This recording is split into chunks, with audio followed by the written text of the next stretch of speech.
म्हणतोय, आम्ही काय म्हणतोय, आमच्या सहित नंबरचा कसा म्हणतोय ना, त्याच्यात जर आमच्या बरोबर कोण असेल संलग्न, आमच्या बरोबर कोण सामील असेल तर आम्हाला सुद्धा फसवून काढवा म्हणतोय ना आम्ही. पण त्याच्यात आम्ही कायम स्वरूपी मागणी करतोय की ड्रग्सचा विषय आपल्या लेकराबाळासाठी चांगला नाही. फक्त खासदार म्हणून नाही, एका मुलाचा एका मुलीचा बाप म्हणून सुद्धा माझी जबाबदारी आहे की अशा विषयाला वेळीच फायदा करता पाहिजे. आता इथं राजकारण कुठं आलं?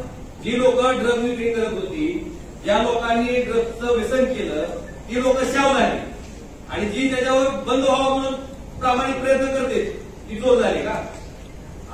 आणि मंत्री महोदय मला सांगायचंय, त्या ड्रग्सच्या प्रकरणात इन्व्हॉल्व असणारा माणूस प्रेस कॉन्फरन्स घेत आहे आणि आमचा बाप काढतोय. तर आमच्या बापानं दूध विकलं काय? दूध विकलं चूक आहे का? दूध विकलं काय? ड्रग्स तर नाही विकलं. कुणाला वाटलं आणि मला कमी पडावी नाही, माझा बाप दूध विकत होता, काय कमी पड आहे मला त्याच्यात? अभिमान आहे. लेकरं जगत होता, कुणासारखे ड्रग्स तर गावाला नव्हता ना कुणाला. हितपर्यंत यांची मजल गेली आणि त्या आरोपीला अटक होत नाही. काय प्रकार आहे नेमका? राजकारण आम्ही करतोय. आज किती दिवस झाले एसपी साहेबांना दोनदा भेटलो, अजून आम्ही साहेब सामूहिक आंदोलन केलं नाही आणि आता तुम्ही सांगता राजकारण करतो. काय राजकारण केलं आम्हाला कळू तर द्या ना. या संदर्भात एसपी जे आहे तुम्ही माहिती द्या का अटक होत नाही त्या आरोपीला आणि त्यांचे क्वांटिटी तपासावे साहेब, कुठे त्याच्याबरोबर त्यांचे संपर्क आहे या संदर्भात खरं हा निवडणुकीचा विषय होऊ शकत नाही. विषय मलाही कळतंय, मंत्री महोदय, तरी सुद्धा हा विषय जिल्ह्याच्या दृष्टीनं अतिशय महत्वाचा आणि आजच्या तरुण पिढीला हाईमध्ये येण्याचा विषय असल्या कारणाने या विषयाला मला परवानगी दिली. परंतु तुम्ही माझंही ऐकून घ्या. जेव्हा पालकमंत्री झालो आणि तुळजा भवानीच्या दर्शनाला मी मंदिरात गेलो, मंदिरातून बाहेर आल्यानंतर मला काही विचारांनी तक्रार केली की ड्रग हा तुळजापूरला हा भयंकर लोकांसारखा पसरत चाललेला पालकमंत्री म्हणून त्यापूर्वी मी काही वृत्तपत्रांमध्ये आणि काही शाळेच्या माध्यमातून त्या बातम्या ऐकल्या होत्या. ज्यावेळेस आमची कॅबिनेटची बैठक चालू होती, त्या बैठकीमध्ये माझी पालकमंत्री म्हणून नियुक्ती झाल्यानंतर मी सर्वप्रथम जर सुद्धा मुद्दा घेतला असेल तर कॅबिनेटमध्ये हा मुद्दा घेतला होता की साठी धाराशिवचा पालकमंत्री या ठिकाणी होत आहे आणि ह्या जिल्ह्यामध्ये तुळजाभवानी मंदिराच्या पवित्र ठिकाणी तुळजापूर शहरामध्ये ड्रग्सचा व्यापार मोठ्या प्रमाणात होण्याच्या बातम्या येतात. हे आपल्या दृष्टीने अतिशय केलं आहे आणि मुख्यमंत्र्यांनी त्याला अनुमती दिली आहे. मुख्यमंत्र्यांनी स्पष्टपणे सांगितलं की त्याचा नाही करायचा.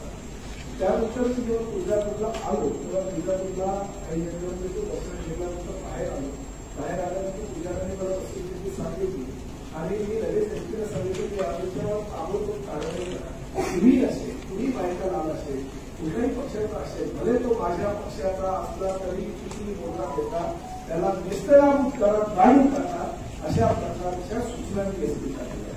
त्यानंतर काही परत पुजारी माझ्याकडे आले की साहेब तुम्ही एसपीला सूचना दिल्या तर एक आमचे अधिकारी अशा पद्धतीने आमच्या तक्रार तुम्ही पालकमंत्र्यांकडे का करता म्हणून विचारत आहे. ताबडतोब त्याला मी तो अधिकारी जो होता त्याला झापलं आणि सांगितलं ड्रग्समध्ये बिलकुल कॉम्प्रोमाइज करणार नाही.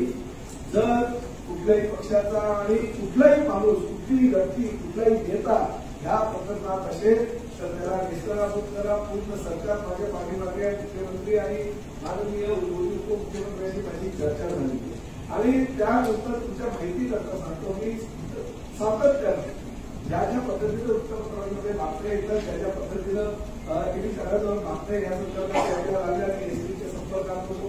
किती आरोपी पकडले, कुठल्या आरोपीवर कुठला कलम टाकले, त्यानंतर किती आरोपींना आता काय काय झालेलं आहे, त्यांना बेल अप्लिकेशन झालेलं आहे का, एसपीने मला सांगितलं 2 वेळा रिजेक्ट झालेली आहे. त्यानंतर मी विचारलं अजून आरोपी किती आहेत, त्यांनी 22 आरोपी सांगितले. त्यातले 17 ते 18 आरोपी कुठले आहेत त्यांनी तेही सांगितलं. 4 ते 5 आरोपी कुठले तेही मला सांगितलं. आणि त्यानंतर मी कालच एसपीला इन्स्ट्रक्शन दिलेले आहेत, त्यांना असं सोडू नका. 2 वेळा बेल रिजेक्ट झालेला त्यांना आयुष्यभर फिरकत पडलं पाहिजे. नार्कोटिक्स डिपार्टमेंटला पत्र द्या आणि कुठल्या कुठल्या प्रकरणामध्ये हे अजूनही असतील म्हणून याचा ताबा नार्कोटिक्स डिपार्टमेंटला द्या, अशा मी सूचना दिलेल्या आहेत. माझी आपल्याला विनंती आहे, पोलिसांचा तपास आहे, पोलिसांच्या तपासामध्ये राजकारण आडवं येणार नाही. जे आरोपी आहेत कुठपर्यंत पळतील ते पोलीस बघतील. काही काळजी करू नका. 22 आरोपींना अटक करतील आणि पोलीस त्यांना त्यांची जागा दाखवून एवढी की हमी आज या ठिकाणी तुम्हाला देतो आणि हा विषय संपतो. एकच मिनिट, मी आवाज तो बोलणार नाही. मंत्री महोदय, मी ज्यावेळेस गणेश उत्सव होता त्यावेळेस मी तुळजापूरला गेलो. त्या गणेश उत्सवाच्या काळातली माझी भाषणं सुद्धा रेकॉर्डवर आहेत. मी त्यावेळेस सुद्धा म्हणलो होतो की आई तुळजाभवानी यांना बघून घे. मला एवढाच प्रश्न आहे की त्या पत्रकार परिषद जी घेतली त्या पत्रकार परिषदेमध्ये जो आरोपी ड्रग्ज घेत होता त्याचा भाऊ येऊन सांगतोय की व्यसन लागलं होतं आणि ती व्यसन सोडवण्यासाठी त्यांच्याच नेत्यानं गुजरातला गुजरातला का कुठं नेलं. मला काय म्हणायचं साहेब, जर माझ्या कार्यकर्त्याला असं व्यसन लागतं ही लक्षात आलं तर माझी जबाबदारी काय? निवडणूक होईपर्यंत वाट बघायची का? त्याच दिवशी ऍक्शन घ्यायला पाहिजे होती ना. त्याच दिवशी कोण आहे ती गरज अटक करायला पाहिजे होती ना आणि त्याच दिवशी ते बंद करायला पाहिजे होतं. त्याच दिवशी बंद करायला पाहिजे होतं ना. हे विषय वाट बघायची का? बंद करा सगळ्यांनी. काय उगाच आपण विकासासाठी बसलेलो आहे त्या विषयावर आपण बाहेर बोलू शकतो. हा विषय आता नाही मी काढला नाही विषय, मी काढला नाही. मंत्री महोदय बरोबर आहे. मी आपल्याला क्लिअर करतो त्या विषयावर मी काढला नाही.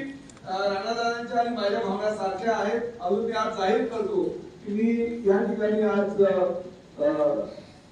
जो परिवहन खात्याचा मंत्री आहे मी रोड सेफ्टी या योजनेअंतर्गत या ड्रग अनालिसिससाठी 9 कोटी रुपये माझ्या डिपार्टमेंट कडनं मी धाराशिव जिल्ह्यासाठी जाहीर करतो. जेणेकरून कालही हे आपण रोड सेफ्टीचे आणि या बाबतीतले जे काही फंड्स आहेत आमच्याकडे अवेलेबल, कारण तुम्ही जे म्हणालात मुख्यमंत्र्यांनी अतिशय चांगली सूचना केलेली आहे. प्रत्येक शाळा महाविद्यालयांमध्ये या ड्रग्सच्या विरोधामध्ये मोहीम आखण्यानंतर मी कालच एसपीशी बोललो.